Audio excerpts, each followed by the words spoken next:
يا مساء الخير، ازيكم؟ يا رب تكونوا بخير وبألف صحة وسلامة. سعيد بس الناس تجمع العدي وشوط كده عشان نتكلم كلمتين كده في السريع يعني، والأخبار الموجودة على الساحة الرياضية المصرية وماتش باتشوكا اللي بيتلعب دلوقتي عشان نشوف مين اللي هيقابل النادي الأهلي يوم السبت اللي جاي في نص النهائي، واللي هيكسب هيطلع النهائي قصاد ريال مدريد. عبدو ابو العافيه، ازيك يا عبدو؟ يا رب تكون بخير وبصحه وسلام. طيب مستنيين الناس تجمع عبدو عشان يعني هنتكلم مع بعض كده عن اللي موجود على الساحه الرياضيه، وخاصه في نادي الزمالك اللي فوجئنا النهارده بجوزيه جوميز طبعا من امبارح يعني ان هو خلاص يعني الراجل عايز يقعد او عايز يسيب نادي الزمالك ويروح قعد كده مع الكابتن حسين لبيب، والراجل شايف مستقبله في حته تانية. فعلا جوزيه جوميز كان مخلص مع الفتح السعودي، والراجل قال لهم ما عنديش ادنى مشكله، كده كده الراجل ليه اصلا يا جماعه مستحقات متاخره تمام. فقال لهم خلاص اخصموا ده من ده، هيبقى لي شهر هاخده، وفي نفس الوقت انا خلاص انا كده كده ماشي يعني. جوزيه كان كده كده الراجل محدد ان هو ماشي، جوزيه جوميز محدد ان هو ماشي. طيب الجديد بقى جوزيه جوميز كده كده هياخد التيم بتاعه الاجانب، ما فيهوش ادنى مشكله. لا ده كمان عايز ياخد معاه يعني الكابتن احمد مجدي، عايز ياخد معاه الكابتن احمد مجدي. هي المشكله دلوقتي يا جماعه مش في الكابتن احمد مجدي ولا في جوزيه جوميز، هي دلوقتي المشكله مين اللي هيجي في نص سيزون يمسك نادي الزمالك. كل ما نقول ان نادي الزمالك الدنيا ظبطت معاه وان الدنيا كويسه وان الدنيا ماشيه في طريق كويس، ودلوقتي بقى في الزمالك تقيل والاهلي تقيل، فلما الاثنين بيقابلوا بعض بيبقى الماتش جامد جدا جدا جدا، فبيبقى نشوف ديربي. والاسماعيلي نفس الكلام قصاد الزمالك، والزمالك خد الكونفدراليه والكلام ده كله، ولكن كل شويه الزمالك بيقابل مطبات في طريقه. خلاص جوزيه جوميز النهارده كان اخر تمرينه ليه، او ما صح الراجل راح التمرين عشان يودع اللعيبه، وابتدت اللعيبه بتودع جوزيه جوميز يعني عن طريق الانستجرام او الفيسبوك او الكلام ده كله. الناس بتنزل او يعني او اكس، الناس بتنزل تويتات وتنزل كده بتودع فيها جوزيه جوميز. طيب ايه الفتره الجايه اللي هيبقى موجود في نادي الزمالك؟ هيبقى في اجتماع لمجلس اداره نادي الزمالك عشان يبحثوا الفتره الجايه يبقى فيها ايه. طيب هتقول لي مدير فني اجنبي، طبعا اكيد هيجي مدير فني اجنبي، بس ما فيش مدير فني اجنبي هيجي لك في السيزون ابتدى وانت لسه ما دخلتش في يعني خلينا نقول ايه، في الانتقالات بتاعه يناير، فلسه عندك شهر 12 يعني قدامك اسبوعين ونص وتيجي انتقالات يناير. مين بقى المدير الفني اللي هيجي لك في نص السيزون؟ طيب مدير الفني اللي هيجي لك في نص السيزون ده، مش الراجل ده هيبقى عايز طلبات؟ ليه طلبات؟ جوزيه جوميز كان ليه طلبات تمام. هيعوز طلبات، هيعوز يقعد مع الفرقه ويشوف فرقه، الكلام ده كله فانت عايز مدير فني يبقى سي في محترم. طيب بس كده؟ لا مش بس كده، انت عايز مدير فني اللي هيجي يمشي بنفس السيستم اللي كان ماشي بيه جوزيه جوميز، او بمعنى صح بنفس الطريقه. يعني عبد الله السعيد 8، الجزيري راس حربه، ناصر منسي اللي جابه من بعيد، الكلام ده كله، عواد، الكلام ده كله. فمين هيجي لك دلوقتي اجنبي؟ مفيش. كل الكلام اللي بيتقال على هيكتور كوبر وكارلوس كيروش والناس دي كلها، كارلوس كيروش طالب مبلغ كبير جدا جدا يا جماعه عشان تدريب نادي الزمالك. هيكتور كوبر نفس الكلام. خلي بالكم الاجانب، او يعني طبعا كارلوس كيروش برتغالي وفي نفس الوقت جوميز برتغالي، فهيتصل بجوميز ويسال ويشوف الدنيا فيها ايه والكلام ده كله. طيب خلينا نتكلم بصراحه، هل نادي الزمالك بيمر بافضل حالاته الماديه؟ لا. هتقول لي ازاي؟ هقول لك نادي الزمالك جوميز بقاله 3 شهور بالظبط ما خدش الراتب بتاعه، اللعيبه نفس الكلام ما خدتش المكافآت بتاعتها ولا الكلام ده كله، والراجل طالب اكتر من مره في جلسات ان اللعيبه تاخد المكافآت بتاعتها عشان اللعيبه تركز جوه الملعب. وبصراحه الراجل خلق من الفسيخ شربات. هتقول لي ازاي؟ اقول لك الراجل ما كانش معاه سكواد جامد ولا دكه بدله جامده، ولكن الراجل عارف ان هو يعمل لنادي الزمالك سكواد كويس جدا جدا جدا. الراجل رجع لعيبه من بعيد، الراجل وظف ناس في اماكن غير اماكنها. فبصراحه جوزيه جوميز كان حل مثالي لنادي الزمالك. طيب حل مثالي لنادي الزمالك، وفي نفس الوقت جوزيه جوميز كسب من ورا نادي الزمالك، شعبيته عليت، شعبيته كبرت، الكلام ده كله خد لنادي الفتح يجري وراه عشان يتعاقد معاه. تمام. ما ننساش ان جوزيه جوميز برضو كان جاي، ما كانش افضل سي في ولا كان اقوى سي في بالنسبه لنادي الزمالك. فنادي الزمالك انا اتفق، نادي الاهلي، نادي الزمالك او الزمالك او الاهلي هم اللي بيعمل مدربين، ولكن ان انت تسيب فريق في نص السيزون او ان هو داخل على ماتشات مهمه جدا جدا جدا وتمشي، ده قرار غير مدروس من جوميز. ده قرار غير مدروس من جوميز، ده وجهه نظري. طيب جوزيه جوميز النهارده نزل الراجل بيان على لسانه وقال شكرا طبعا لمصر وشكرا للجماهير المصريه ان هي استقبلتني وقابلتني ورحبت بيا في مصر، وانا كنت مبسوط بالفتره اللي قضيتها في مصر، وشكر خاص طبعا لجماهير نادي الزمالك العظيمه والوفيه والكبيره، وشكر طبعا اللعيبه على المجهود اللي عملوه على البطولات اللي خدوه، وقال لك انه ده الوقت المناسب اللي هو شافه ان هو يقدر يمشي وسايب وراه فريق قوي. تمام. ده اللي قاله جوزيه جوميز للتويته بتاعته. طيب عندنا ايه تاني من نادي الزمالك؟ طبعا ده كان خبر يعني خلينا نقول فجل جماهير نادي الزمالك، كان خبر صعب شويه لجماهير نادي الزمالك. عندنا جماهير نادي الزمالك ان الجمعيه العموميه لنادي الزمالك ما اكتملش نصابها القانوني، وفي نفس الوقت خلاص يعني الناس بتضع الثقه في مجلس الكابتن حسين لبيب، اللي انا بشوف بصراحه ان الراجل ده من اول ما جه يا جماعه عمال بيحل مشاكل، عمال بيدفع فاتوره غيره، الراجل مش قادر يشم نفسه، وكل ما يطلع من نقره يقع في ضحضيره. ادي جوميز، قبليه كان طبعا باتشيكو والغرامه، وقبليه كان لعيبه كتير جدا والغرامه وبريمانداي والكلام ده كله والمحكمه والفيفا وي وي وي. فالراجل عمال بيطلع من نقره بيقع في ضحضيره. دلوقتي جوميز جاله في نص السيزون قال له سلام عليكم يا عم الحاج، طب استنى، طب اصبر. الراجل عمل معاه اجتماع امبارح، ولكن الراجل مصر، خلينا نقول ان هو مخلص، عشان كده الراجل قال لك سلام عليكم.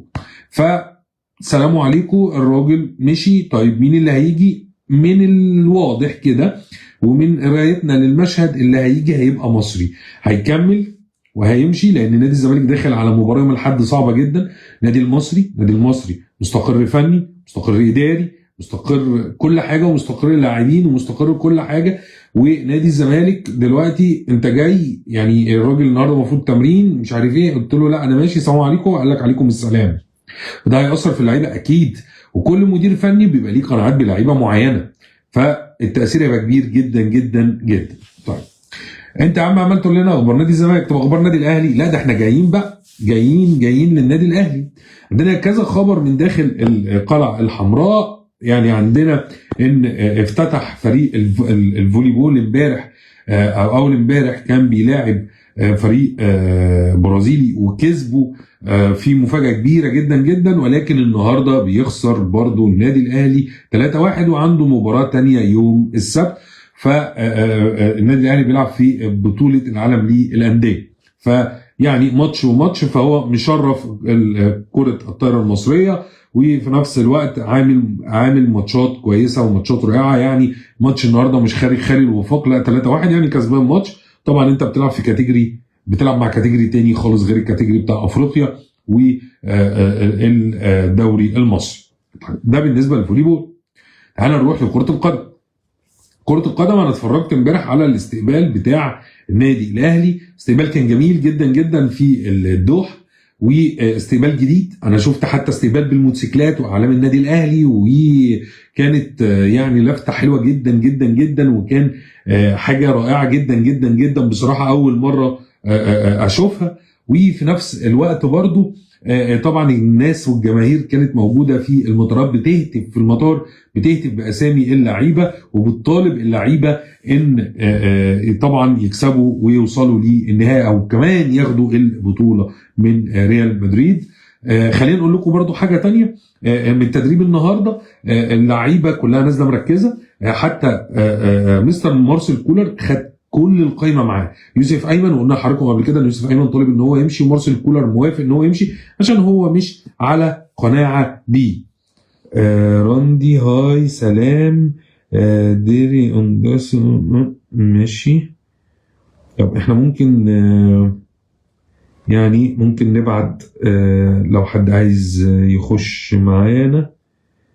راندي مش موجود. طب يعني راندي يا ريت تبعت لنا كده، ولو حابب تخش معانا اهلا وسهلا بيك. هو راندي مش موجود معانا بس ماشي. هاي سلام. داري ايه داري اندونيسيا من اندونيسيا. اهلا وسهلا بيك يا داري من اندونيسيا، مشرف ومنور اللايف. وطبعا مبسوطين، او يعني احنا كعدي وشوط مبسوطين جدا ان في ناس بتتابعنا من بلاد تانية غير مصر. ده شرف لينا طبعا، ويعني مستنيين طبعا ان احنا نخش كل بيت في مصر وبره مصر، طبعا كل ده بفضل حضراتكم يعني. طيب تعال نرجع لمرجوعنا تاني. النهارده كان في تمرين للنادي الاهلي، ومارسيل كولر لسه ما قفلش على الفريق، فالناس ابتدت تلتقط الصور التذكاريه مع لعيبه النادي الاهلي ومارسيل كولر والفريق النهارده، و الطاقم كله بتاع النادي الاهلي بيتفرجوا على الماتش بتاع باتشوكا اللي على طول النادي الاهلي بيلعبوا في كاس العالم للانديه، والفريق البرازيلي التاني. بصراحه انا بتفرج على الماتش، ماتش حلو جدا. باتشوكا متطور جدا جدا في الاداء، مش الناس بتاعت زمان، لا في تغير كبير جدا جدا في طبعا الفرقه. وفي نفس الوقت الفرقه الثانيه برضو فرقه قويه، ولكن لغايه دلوقتي تعادل 0-0 واحنا بنكلم حضراتكم وهم في الدقيقه 41 دلوقتي. ف النادي الاهلي مركز جدا جدا جدا، مركز كويس جدا جدا جدا، عشان المباراه ده بالنسبه له مباراه نصف نهائي. احنا دلوقتي في الدقيقه 42 اهو، مباراه نصف نهائي والنتيجه لسه 0-0. وان شاء الله هنبقى نكتب لحضراتكم على الصفحه مين اللي هيقابل النادي الاهلي يوم السبت الساعه 8. فخلينا نرجع لمرجوعنا. لعيبه النادي الاهلي مركزه كويس جدا، مارسيل كولر قافل على الفرقه كويس جدا جدا جدا. وفي نفس الوقت زي ما قلت لحضراتكم النهارده كان يعني مفتوح كده اهو عشان خاطر هيبقى فيه تمرين، فالتقطوا الصور مع الجمهور وراحوا يتفرجوا على المباراه. طبعا الفرجه من الملعب غير طبعا الفرجه من التلفزيون. وفي نفس الوقت ده اللي طلبه مارسيل كولر، ان هو عايز يشوف الفرقتين على الحقيقه او من الملعب. طيب ده كده بالنسبه من داخل النادي الاهلي. كل الناس بتسال اللي تعرفني بتسال على تجديدات النادي الاهلي، فبنتكلم على تجديد اكرم توفيق. اكرم توفيق النادي الاهلي مقدم له عرض من الفئه الاولى، وخلي بالكم عايز اقول لكم حاجه، نادي بيراميدز داخل بقوه في اكرم توفيق وعارض مبلغ ضخم جدا جدا جدا للفوز بخدمات اكرم توفيق. خلاص النادي الاهلي سوى اكرم توفيق بالفئه الاولى، مش هنقول الارقام لان الارقام دي ده رزق. تمام. لغايه دلوقتي اكرم توفيق ما ردش على النادي الاهلي، هل اكرم توفيق هيكمل في النادي الاهلي ولا مش هيكمل في النادي الاهلي ولا في ايه بالظبط، ولكن اعتقد ان اكرم توفيق في الاخر هيكمل في النادي الاهلي. برضو اكرم توفيق كانت من الناس اللي قاعده وكان ماشي، ومره واحده مارسيل كولر جابه من ورا لقدام والراجل بقى محطوط على طول في التشكيله الرئيسيه.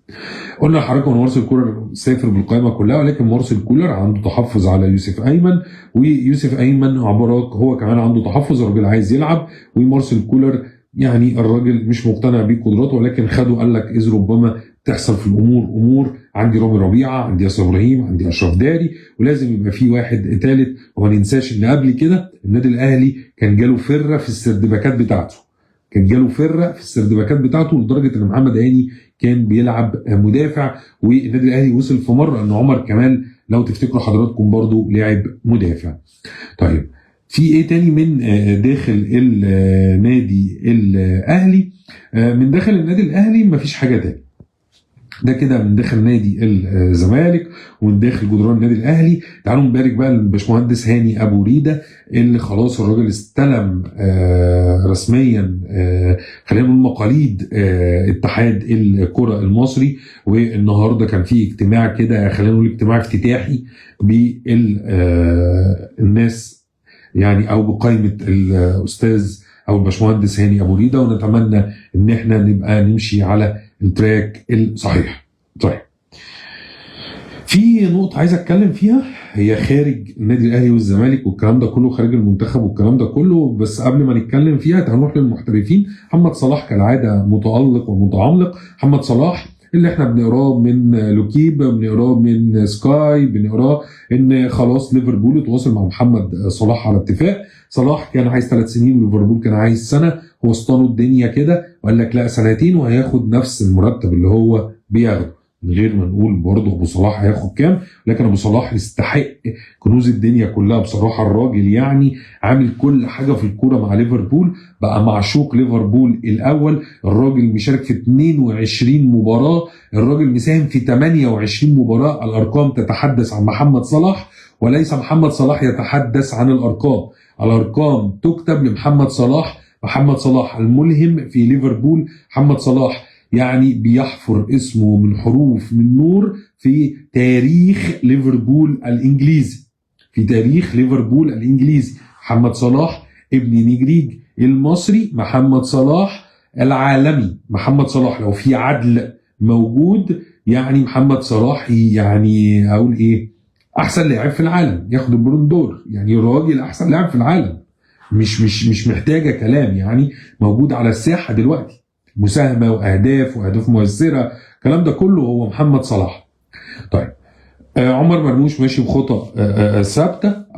خلينا نقول لكم عمر خضر برضو، احنا بنتابع كله حتى الشباب الصغير. عمر خضر برضو الراجل شارك في الشامبيونز ليج للشباب وماشي برضو بخطى ثابته. طيب، تمام جدا جدا. كان في ماتش بين المقاولين العرب والمنصور، وكابتن نوح مدرب نادي المنصورة نزل يعني خلينا نقول احمد، مش هنقول اسم كامل يعني، وبعد ما نزلوا سحبوا في نفس ذات اللحظة. وشفنا طبعا تصرف غير مقبول من اللاعب ان هو راح وزق المدرب وي. ولكن خلينا نتفق ان اللاعب يعني نفسي، وانت لازم تلعب نفسيا على اللاعب. احنا مش بندافع على اللاعب، ولكن يا جماعه راعوا النفسي بالنسبه للعيبه. خلص اللايف بتاعنا، اتكلمنا مع حضراتكم في كل حاجه كالعاده. كنت معاكم محمد حاتم في لايف سريع جدا جدا. دلوقتي نقدر نقول لكم تصبحوا على خير والسلام عليكم.